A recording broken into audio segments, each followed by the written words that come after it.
पिछले वीडियो में हमने देखा कि अत्यधिक चिंता और उसकी जटिल मानसिक अवस्थाओं में कैसे तथागत बुद्ध के संदेश मदद करते हैं।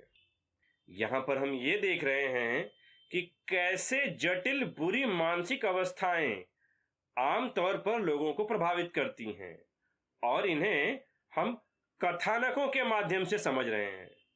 और इसके साथ ही साथ हमारी आधुनिक चिकित्सा प्रणाली कैसे इनका निदान करती है और तथागत बुद्ध के संदेशों में इन अवस्थाओं में क्या क्या लाभ होता है। अब हम एक ऐसी ही जटिल मानसिक अवस्था को समझेंगे जिसने पूरे भारत सहित पूरे विश्व में सबसे ज्यादा लोगों को अपनी चपेट में लिया है। इसी मानसिक अवस्था को एक घटनाक्रम से समझेंगे। एक युवा व्यापारी था। उसके माँ पिता की एक कपड़ों की दुकान थी। दुकान ठीक ठाक चल जाया करती, घर की सारी जरूरतें पूरी हो जाया करती थीं। युवा व्यापारी की पत्नी, दो छोटे छोटे बच्चे, माँ बाप सब साथ में एक ही घर में रहा करते थे। बच्चों की पढ़ाई लिखाई और सारा खर्चा उस दुकान से चल जाया करता था। माँ पिता बूढ़े हो चले थे। अब वे ज्यादा समय घर पर ही बिताते थे। दुकान का पूरा जिम्मा उनका पुत्र व्यापारी ही संभालने लगा। जैसा कि आमतौर पर देखा जाता है कि जरूरतें सदा आमदनी पर भारी पड़ती हैं। चाहे कितनी भी आमदनी अधिक हो जाए, जरूरतें धीरे धीरे अधिक इच्छाओं के रूप में बदलती रहती हैं और उपलब्ध संसाधन कम होने लगते हैं। ऐसा ही व्यापारी के साथ में हुआ। वह कुछ ज्यादा ही कमाना चाहता था। वह कुछ और बड़ा और अधिक बड़ा करना चाहता था। वह इतना कमाना चाहता था कि शहर के सबसे धनी लोगों में उसका नाम शुमार हो। अब कपड़े धंधे में मजा नहीं, तो वह क्या करे? उसने मोबाइल की दुकान खोलने का फैसला किया। सोचा कहां 100, 200, 500 के कपड़े बेचे, सीधा 10,000, 15,000, 25,000 और लाख रुपए का एक ही मोबाइल होता है, तो वो लाखों का माल बेचे और लाखों कमाओ। उसकी महत्वाकांक्षा ने उस व्यापारी को जोश से भर दिया। वह योजनाएं बनाने लगा कि कैसे दुकान खोलेगा, उसमें कौन सा मोबाइल रखेगा। वह अन्य मोबाइल की दुकानों में जाता, मोबाइल देखता और यह योजना बनाता कि वह अपने दुकान में भी इन्हें रखेगा।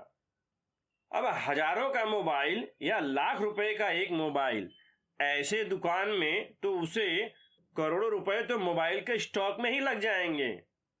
मगर लाखों रुपए हर महीने कमाना है तो करोड़ों का निवेश तो करना ही होगा।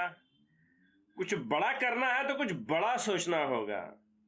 इस काम के लिए करोड़ों रुपए चाहिए। इतने पैसे तो नहीं थे व्यापारी के पास। व्यापारी ने सोचा कि पहले योजना बनाई जाए। उसने कुछ बड़े मोबाइल निर्माताओं या बड़ी कंपनियों से संपर्क किया। वे सभी मोबाइल देने को तैयार थे, मगर ये करोड़ों का निवेश कहां से आएगा? इतने पैसे तो थे ही नहीं व्यापारी के पास, और यदि पैसे नहीं तो क्या व्यापारी का सपना अधूरा रहेगा? और अपनी कपड़े की दुकान को भी मोबाइल के दुकान में बदलने पे भी काफी पैसा लगेगा, क्योंकि उसके माँ बाप द्वारा खरीदी गई यह दुकान पुराने जमाने के जैसी लगती थी। अब पैसों की व्यवस्था कैसे करे? उसके एक दोस्त ने सलाह दी कि दुकान उसकी खुद की है। यदि वह बैंक में जाकर लोन के लिए आवेदन करे तो उसे पैसे मिल जाएंगे।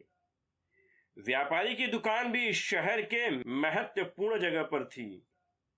बैंक से संपर्क करने के बाद दुकान की कीमत के हिसाब से व्यापारी को बैंक से 2 करोड़ रुपए मिल सकते थे। व्यापारी के लिए यह समाचार बड़ी खुशखबरी के समान थी। अब उसका सपना पूरा होने वाला था। उसने अपनी इस योजना का जिक्र अपने माता पिता से किया। उसके माता पिता इस तरह के बदलाव से असहज थे। उनका मानना था कि उन्हें कपड़ों के व्यवसाय का अनुभव है, मोबाइल का नहीं, और इतना बड़ा निवेश। माता पिता के समझाने के बाद भी व्यापारी नहीं माना। उसकी जिद के सामने घर वालों को झुकना पड़ा। उसने पूरी मोबाइल खोलने की योजना बनाई, बड़ी कंपनियों से मोबाइल खरीदने के लिए संपर्क किया। उसी समय एक नया मोबाइल मार्केट में आया था। उसकी धूम थी। उसने योजना बनाई कि वह इस नए मोबाइल को खरीद कर इसे बेचेगा। उसने दुकान को गिरवी रखकर लोन का आवेदन किया। उसे लगा कि 10-15 दिन में लोन हो जाएगा और वह इस नए मोबाइल का ही स्टॉक जमा करेगा। उसने कंपनी से भी बात कर ली। कंपनी भी तैयार हो गई। व्यापारी ने कंपनी से वादा किया कि 10-15 दिनों में लोन पास होते ही वह उनसे मोबाइल खरीद लेगा। मगर जैसे ही देखे, लोन का प्रोसेस बैंकों से बड़ा ही धीमा रहता है। 15 दिन बीतने के बाद भी लोन का काम थोड़ा ही बढ़ पाया था। बैंक से संपर्क करने के बाद उन्होंने कहा थोड़ा और समय लगेगा। मगर मोबाइल कंपनी वाले इस देरी पर आपत्ति प्रकट करने लगे। जिस दाम में उन्होंने व्यापारी को मोबाइल देने का वादा किया था, यदि उसने देर की तो उस भाव में मोबाइल उसे नहीं दे पाएंगे। कंपनी का स्पष्ट कहना था कि यदि उन्हें यही भाव चाहिए तो उन्हें कम से कम टोकन तो जमा ही करना पड़ेगा और बाद में जब लोन होगा तब आप वे पैसे देकर मोबाइल ले लें। लोन के लिए देरी तो हो ही रही थी। नतीजन व्यापारी ने अपनी सारी जमा पूंजी को कंपनी के टोकन के रूप में देने का निर्णय लिया। सोचा कि वह टोकन तो दे रहा है, इससे जिस भाव में वह मोबाइल चाहता है वह तो निश्चित हो जाएगा, और उसने मोबाइल कंपनी को एडवांस के रूप में टोकन दे दिया। मगर धीरे धीरे बैंकों के लोन का प्रोसेस काफी धीमा रहा। व्यापारी रोज प्रयास करता है कि बैंक से लोन हो जाए, मगर बैंक वाले इतने ढीले कि उसका सारा व्यापार ही ठप पड़ गया। जो कपड़ों को बेचकर उसकी आमदनी होती थी वो अभी पूरी तरह से रुक गई। धीरे धीरे बैंक ने 6 महीने का समय ले लिया लोन को पास करने में। कैसे व्यापारी ने यह दिन बिताए उसका ही दिल जानता था। खैर, कोई विकल्प नहीं, अब तो लोन हो गया था और उसने अपनी योजना अनुसार लोन से मिला सारा पैसा मोबाइल कंपनी को एडवांस में चुका दिया। और जैसे ही मोबाइल कंपनी को सारा पैसा मिला, वैसे ही पूरे मोबाइल का स्टॉक व्यापारी के दुकान में भेज दिया। व्यापारी का दुकान सज गया। उसने 2 नौकर भी रख लिए। उसकी इस योजना के पूरे होने में 6 महीने का समय लग गया था। सोचा अब चिंताएं खत्म हो गई हैं, वह मोबाइल बेचकर लाखों कमाएगा। मगर कोई भी दुकान खुलती है, तुरंत ग्राहक थोड़े ही नहीं आते हैं, समय लगता है। मगर दुकान चलाते समय उसे एक नई परेशानी का सामना करना पड़ा। जहां तक कपड़ों की बात थी, वे आगे पीछे बिक ही जाया करते थे, मगर मोबाइल के क्षेत्र में उसी कंपनी का एक नया मोबाइल आ गया था जिसमें पहले से ज्यादा फीचर्स थे। अब जो व्यापारी ने मोबाइल खरीदा था वह थोड़ा पुराना पड़ गया था। इस कारण ग्राहक आसानी से मोबाइल खरीद नहीं रहे थे। बड़ी मशक्कत करनी पड़ती थी व्यापारी को। नए मोबाइल की समस्या से वह जूझ ही रहा था कि मोबाइल की ऑनलाइन खरीदारी ने भी एक नई समस्या को उत्पन्न कर दिया। जब ग्राहक दुकान में आते और मोबाइल का दाम पूछते, तब उसी कंपनी का नया मोबाइल और उससे भी अधिक फीचर वाला मोबाइल उसी दाम में ऑनलाइन मिल रहा है, तो आखिर क्यों लोग पुराने मॉडल का मोबाइल लें। खैर, कैसे भी महीना बीता और बैंक के महीने का इंस्टॉलमेंट का झंझट आ पहुंचा। 2 करोड़ के लोन पर महीने पर आने वाला लाखों का बैंक इंस्टॉलमेंट। बड़ी मुश्किल से पूरे महीने की बिक्री और यहां वहां से पैसे लाकर बैंक का पहला इंस्टॉलमेंट जमा किया। अब व्यापारी को थोड़ा सा असहज लगने लगा। कहा, पहले जो भी वह कमाता था वह खर्चा कर देता था अपने और अपने परिवार पर। अब यह नया खर्चा कहां से आ गया? बैंक का इंस्टॉलमेंट, और वह भी लाखों में। इसने व्यापारी को तनाव में डाल दिया।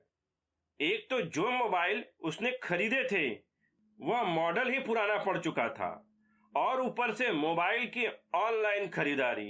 इन दोनों परेशानियों ने उस मोबाइल की बिक्री पर बड़ा ही खराब असर डाल दिया था। दुकान में ग्राहक आते, दाम पूछते और ऑनलाइन में इससे भी सस्ता और अच्छा मोबाइल मिल रहा है यह कहकर चले जाते। कुछ ग्राहक बैक कर खरीद लिए तो लिए, नहीं तो किसी भी प्रकार की विशेष रुचि ग्राहकों में उस मोबाइल के लिए नहीं थी। व्यापारी अब परेशान हो चुका था। उसने अपनी समस्या कंपनी वालों से कही। उन्होंने भी साफ मना कर दिया कि वे इसमें उनकी कोई मदद नहीं करते। व्यापारी अब एक बड़ी अजीब परेशानी में पड़ गया था। महीने का बैंक इंस्टॉलमेंट अब उसके लिए सरदर्द बन चुका था। जैसे तैसे तोड़ जोड़ कर वह यहां वहां से पैसों का इंतजाम कर रहा था, और उससे भी केवल बैंक के महीने का इंस्टॉलमेंट ही वह भर पाता था। बैंक ने उसे 10 साल के लिए लोन दिया था। अब क्या करे? इसे 10 सालों तक झेलना पड़ेगा। यहां तो कुछ ही महीने बीतने भारी पड़ रहे थे, यह 10 साल कैसे बीतेंगे? अब व्यापारी अजीब मुसीबत में पड़ चुका था।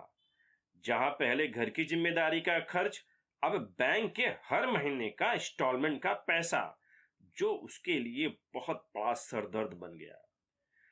जो मोबाइल उसने खरीदे थे वह बिक नहीं रहे थे। व्यापारी पूरी तरह से हताश व निराश रहने लगा। जहां पहले वह मजे से कपड़े की दुकान चलाता था, वहीं पर अब वह पहले से अधिक मेहनत कर रहा था, मगर उसे केवल नुकसान ही नुकसान हो रहा था। 2 महीने कैसे भी बीते, जितने का मोबाइल बिकता था वह बैंक के महीने के इंस्टॉलमेंट के लिए ही कम पड़ता था।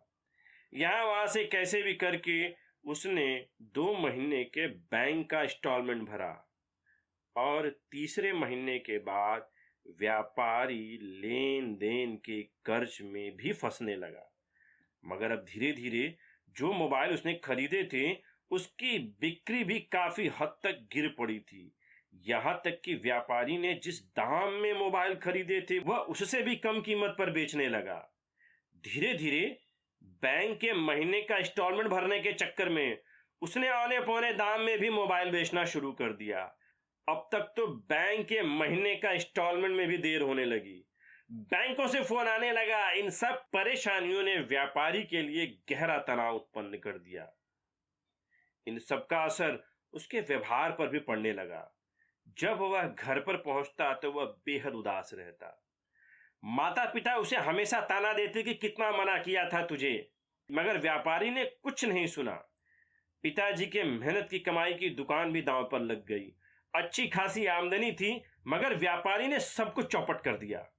उसकी पत्नी भी उससे नाराज रहती।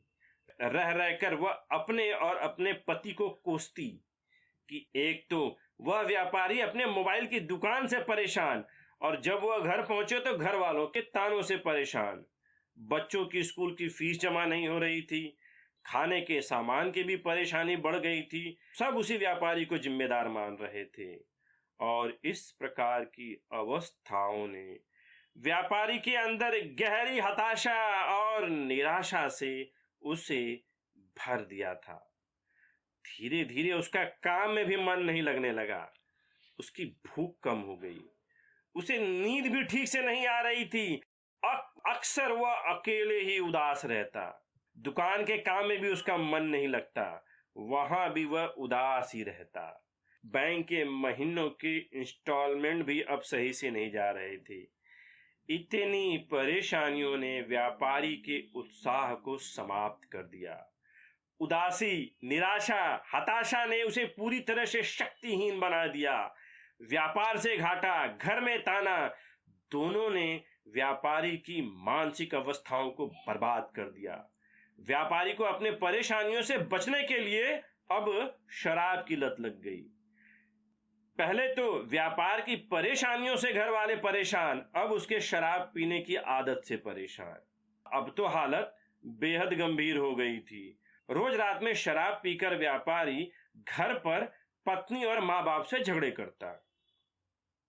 रात में व्यापारी की ये हालत और सुबह उठने के बाद और गहरी उदासी। यह सब ज्यादा दिन नहीं चला। एक साल आते आते बैंक ने व्यापारी की दुकान और सामान को महीने का इंस्टॉलमेंट न भर पाने की वजह से अपने नियंत्रण में ले लिया और दुकान पर ताला लग गया। इस प्रकार की बुरी अवस्थाओं से निराश व्यापारी, हताश व्यापारी कुछ चमत्कार की उम्मीद करने लगा और वह पहुंचा एक नक्षत्र विद्या के ज्योतिष के जानकार के पास कि आखिर उसके साथ में इतनी बुरी घटनाएं क्यों हो रही हैं। उस ज्योतिष महोदय ने व्यापारी की कुंडली देखकर कहा कि उस पर 7.5 चल रहा है। 7.5 सालों तक वह जो भी कुछ करेगा सब में उसको नुकसान ही नुकसान होगा। उसके शनि की ग्रह दशा बेहद खराब है। व्यापारी की ऊर्जा ही समाप्त हो गई थी। उसकी महत्वाकांक्षाएं टूट गई थीं और वह अपने जीवन जीने की उम्मीद भी खो चुका था। सब कुछ खत्म हो चुका था। गहरी निराशा धीरे धीरे गहरी हताशा में बदल रही थी। घर वाले भी समझने को तैयार नहीं थे। वे भी व्यापारी को कोसते रहते। एक दिन जब वह रात को शराब के नशे पे घर पहुंचा और जब उसकी पत्नी ने उसे ताना मारा, वह गुस्से में आग बबूला हो गया और वह अपनी पत्नी को पीटने लगा। खूब पीटा उसे। माँ बाप दोनों ने बीच बचाव करने की कोशिश की मगर कोई विशेष लाभ नहीं। उसकी पत्नी बेहद क्रोधित हो गई और उसी पल वह दोनों बच्चों को लेकर अपने मायके चली गई। फिर सुबह हुई। व्यापारी उठा और यह सब देखकर फिर उदासी, निराशा।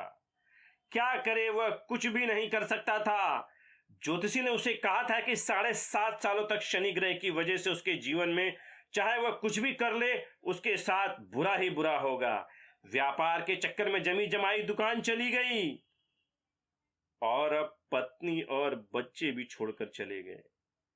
वह इतनी गहरी उदासी में डूब गया कि उस समय उसे कुछ भी अच्छा नहीं लगता। जहां ज्योतिष ने उसे 7.5 वर्षों का शनि ग्रह का प्रभाव बताया था, व्यापारी को लगता है कि अब उसके जीवन में कुछ भी अच्छा नहीं होगा। दुकान जा चुकी थी, पत्नी बच्चे छोड़कर जा चुके थे, मगर निराशा नहीं जा रही थी। बेबस, लाचार, उदास, निराश, हताश व्यापारी, उसके अंदर अब जीने की इच्छा नहीं रही। वह सोचता है कि अब उसके जीने का कोई अर्थ नहीं है। इस उदासी से बचने के लिए वह शराब पीता, मगर जब वह शराब पीता तब तो उसे याद नहीं रहता, मगर जैसे ही वह सुबह को उठता फिर से गहरी उदासी। और जब से पत्नी उसे छोड़कर गई है तब से उसे बच्चों और पत्नी की भी याद बड़े गहरे से सताती थी। अब तो जीवन में कोई उम्मीद नहीं। रह रहकर व्यापारी के अंदर यह भाव आते थे कि वह खुद को गहरा नुकसान पहुंचा ले और अपने जीवन का अंत कर ले। उसके माँ बाप उसे समझाते कि खैर जो हो गया है सो हो गया है, अब जाने दो। व्यापारी अब फिर से कोई नए कपड़े की दुकान शुरू करे। कई वर्षों का अनुभव उनके पिताजी के पास था। फिर से धीरे धीरे सब कुछ संभल जाएगा। मगर व्यापारी बड़े गहरे निराश हो चुका था। उसके अंदर सकारात्मक होने का भाव ही जा चुका था। अब रह गए थे नकारात्मक विचार और गहरी उदासी। ज्योतिष के 7.5 शनि ग्रह का प्रभाव, गहरा डिप्रेशन या अवसाद, बच्चों और पत्नी के वियोग का प्रभाव और आत्मघाती विचारों ने उस व्यापारी पर अपना असर दिखाया। उसने घर की दीवार पर बड़े गहरे से सर दे मारा। उसने घर की दीवार पर इतने जोर से सर पटका कि उसका सर फट गया। वह वहीं गिरकर बेहोश हो गया। उसके बूढ़े माँ बाप, आसपास के पड़ोस के लोग दौड़े आए और उसे लेकर अस्पताल पहुंचे। यह समाचार पाकर उसकी पत्नी और उसके बच्चे भी दौड़कर अस्पताल पहुंचे। सर की चोट उतनी गहरी नहीं थी।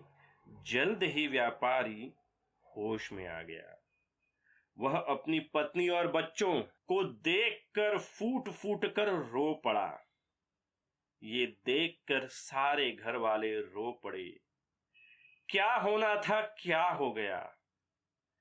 अस्पताल के मनोचिकित्सक डॉक्टर ने व्यापारी की अवस्थाओं को समझा। उसे सही तरीके से समझकर व्यापारी की मानसिक अवस्थाओं का उसकी पत्नी और उसके माता पिता से अवगत कराया। उसने कई तरीकों से दवाइयां, परामर्श व अन्य चिकित्सा उपचार से व्यापारी का इलाज किया। परिवार वालों के सहयोग और डॉक्टर के उपचार ने अपना असर दिखाया। धीरे धीरे व्यापारी इस गहरी उदासी और निराशा से बाहर आने लगा। उसने डॉक्टर की सभी सलाहों का पालन किया, शराब पीना भी छोड़ दिया और कुछ दिनों में स्वस्थ होकर अपने माता पिता के अनुभव से फिर से कपड़ों का व्यापार शुरू किया और धीरे धीरे वह पहले जैसा जीवन जीने लगा। तो अब इस घटनाक्रम में फिर से यह प्रश्न उठता है कि आखिर क्या हुआ था उस व्यापारी को और कैसे वह ठीक किया, और क्या तथागत बुद्ध के संदेश इन अवस्थाओं में मदद कर सकते हैं। इन्हीं को एक एक कर क्रमशः समझेंगे।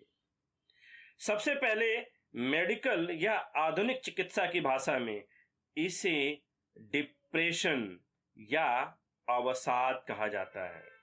इस प्रकार के मरीजों के लक्षणों में गहरी उदासी जो 2 हफ्तों से अधिक तक की बनी रह सकती है, किसी भी काम में मन न लगना, रुचि का अभाव, आत्मविश्वास की भारी कमी, अपराध बोध, अक्षमता का अनुभव, शारीरिक रूप से गहरा थकान, अधिकतर मामलों में भूख का न लगना, नींद का न होना, किसी प्रकार के आनंद का अनुभव न होना, किसी भी विषय पर ध्यान केंद्रित न कर पाना, चिड़चिड़ापन या खुद को नुकसान पहुंचाने के विचारों का आना।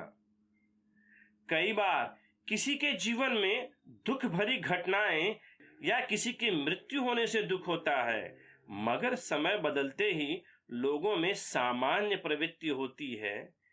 लेकिन यहाँ पर अवसादग्रस्त मरीज में कोई असर नहीं होता। वह हमेशा उदास ही रहता है। अच्छी खबर का भी उस पर कोई प्रभाव नहीं पड़ता, वह उस पर भी उदास रहता है। और कारणों का यदि विश्लेषण करें, मुख्यतः इन्हें 2 कारणों में बांटा जा सकता है।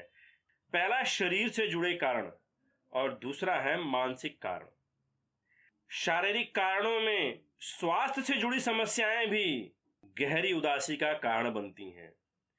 शरीर से जुड़ी कई बीमारियां भी अवसाद या डिप्रेशन का कारण बनती हैं और कई बार कुछ रसायनों का संतुलन भी अवसाद का मुख्य कारण होता है, जैसे सीरोटोनिन और डोपामाइन जैसे हार्मोन, जिन्हें हैप्पी हार्मोन कहा जाता है। इनका अभाव भी अवसाद का कारण बन सकता है और कई बार इनमें आनुवंशिक लक्षणों में देखा जाता है कि परिवार के रक्त संबंधियों में भी इसका चलन देखा जाता है। और दूसरा मानसिक कारण। मानसिक कारणों में जीवन में घटी घटनाएं, जैसे व्यापार में हानि, नौकरी का छूटना या किसी भी प्रकार के अपमानजनक व्यवहार का होना, किसी का यौन उत्पीड़न या बचपन से जुड़े बुरे अनुभव और उनका प्रभाव भी गहरे अवसाद या डिप्रेशन का कारण बन सकता है। और कई बार अवसाद के कारणों में परिवेश की परिस्थितियों को भी देखा जाता है। आमतौर पर हर कोई अवसाद या डिप्रेशन का शिकार अपने जीवन में कभी न कभी होता है। कई बार इसके बड़े ही हल्के लक्षण होते हैं और बीतते समय के साथ समाप्त हो जाते हैं। अवसाद का उपचार। डिप्रेशन या अवसाद के संदर्भ में सबसे महत्वपूर्ण और सबसे प्रमुख कि किसी भी प्रकार की परिस्थितियों में तुरंत मनोचिकित्सक से संपर्क करें। कई बार रासायनिक पदार्थों का संतुलन भी डिप्रेशन या अवसाद का कारण बनता है, तो इनसे जुड़ी दवाइयां काफी बेहतर प्रभाव डालती हैं और इसके साथ ही साथ परामर्श या काउंसलिंग का भी काफी बेहतर परिणाम निकलता है। दवाइयां और परामर्श दोनों मिलकर काफी बेहतर परिणाम देते हैं। अवसाद या डिप्रेशन के साथ में कोई व्यसन जैसे शराब और नशीले पदार्थ का सेवन बेहद खतरनाक परिस्थितियों को जन्म देते हैं। शराब जैसे नशीले पदार्थों का सेवन अवसाद की परिस्थिति को और खराब कर देते हैं, तो नशीले पदार्थों के सेवन से बचना चाहिए। और अगला है घर परिवार का सहयोग। यह बेहद कारगर होता है। बार बार ताने मारने की जगह अवसादग्रस्त मरीज के साथ सहयोगी रवैया बड़े ही उल्लेखनीय परिवर्तन लाता है। घर परिवार का प्यार, उसके द्वारा सकारात्मक शब्द अवसाद की परिस्थितियों में काफी मदद करते हैं। अवसाद की गंभीर परिस्थितियों में मनोचिकित्सक कुछ अन्य चिकित्सा प्रणाली का भी सहारा लेते हैं जो इनमें काफी लाभदायक होती हैं। और अंतिम, अवसादग्रस्त मरीजों में स्वतः किए गए प्रयास बड़ा ही गहरा परिवर्तन करते हैं। प्रतिदिन सुबह उठकर शारीरिक व्यायाम से भी काफी लाभ होता है और अपने आप की मानसिक अवस्थाओं को बेहतर करने के लिए तथागत बुद्ध के संदेश भी काफी गहरा प्रभाव डालते हैं।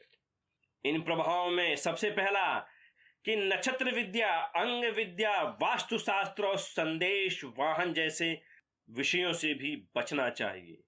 ज्योतिष शास्त्र हो सकता है ग्रह और तारों की स्थिति का अध्ययन कर सकता हो, मगर इनका हमारे जीवन पर कैसा प्रभाव पड़ता है इसका कोई प्रमाणीकरण नहीं है। बौद्ध त्रिपिटकों में इन्हें मिथ्या आजीविका कहा गया है, यानी झूठी आजीविका। तो सबसे पहले ज्योतिष शास्त्र या इस प्रकार के विषयों से बचें। ये झूठे आडंबर आपके जीवन को आसान नहीं बल्कि बेकार कर देते हैं, तो इस प्रकार के भ्रामक विचारों से बचें। और यदि तथागत बुद्ध के संदेशों में देखें तो हमें कई प्रभावशाली शब्दों के चयन दिखाई देते हैं और इसी से जुड़े वर्णन संयुक्त निकाय के पब्बत वर्ग में दिखाई देते हैं कि बुद्ध ने कहा, भिक्षुशील के आधार पर प्रतिष्ठित हो 7 बोध्यंगों को भवित करते हुए इन्हें बढ़ाते हुए धर्मों में महानता विपुलता प्राप्त कर लेता है। वह इसलिए होता है क्योंकि वह विवेक, विराग, निरोध का आश्रय लेकर संबोध के अंगों स्मृति, धर्म विचय, वीर्य, प्रीति, प्रशब्द, समाधि तथा उपेक्षा का अभ्यास करता है जिनसे मुक्ति होती है। तो यहाँ पर 7 बोध्यंगों की भावना में हमें बड़े ही गंभीर परिवर्तन दिखाई देते हैं। पहले सारांश में एक एक कर इन्हें समझते हैं। पहला है स्मृति, यानी धर्म के हर एक दृष्टिकोण के अनुसार सभी विषयों को समझना। यह एक प्रकार की जागरूकता है। स्मृति एक साधन है जिसका अर्थ है जागरूक बनाए रखना, सभी सत्य के प्रति जागरूक, सभी होने वाली घटनाओं के प्रति जागरूक। दूसरा है धर्म विचय, यानी सत्य की जांच पड़ताल करना, ज्योतिष या नक्षत्र विद्या की जांच पड़ताल करना। जैसा कि इस प्रकार की विद्या देखने पर इनकी कोई प्रमाणिकता नहीं होती है, तो इस प्रकार के विषयों से बचना। तीसरा है वीर्य। वीर्य का अर्थ है सकारात्मक ऊर्जा से भरना, उत्साह का होना, जीवन के सभी प्रयासों से तेज युक्त होना। यहां पे हमें यह समझना होगा कि अवसाद जहां पर गहरी निराशा है, वहीं पर वीर्य है पूरी तरह से सकारात्मक ऊर्जा से भर जाना। चौथा बोध्यंग है प्रीति। प्रीति वह मानसिक अवस्था जो पूर्ण रूप से मन के उमंग का अनुभव करे, जो स्फूर्ति से युक्त हो और उमंग और उत्साह का संचार करे। तो इस विभाव को अगर हम अवसाद से देखें तो जहां पर डिप्रेशन और अवसाद में गहरी निराशा और हताशा रहती है, वहीं पर प्रीति सकारात्मक मन की अवस्थाओं से युक्त होती है। पांचवा है प्रशब्दि।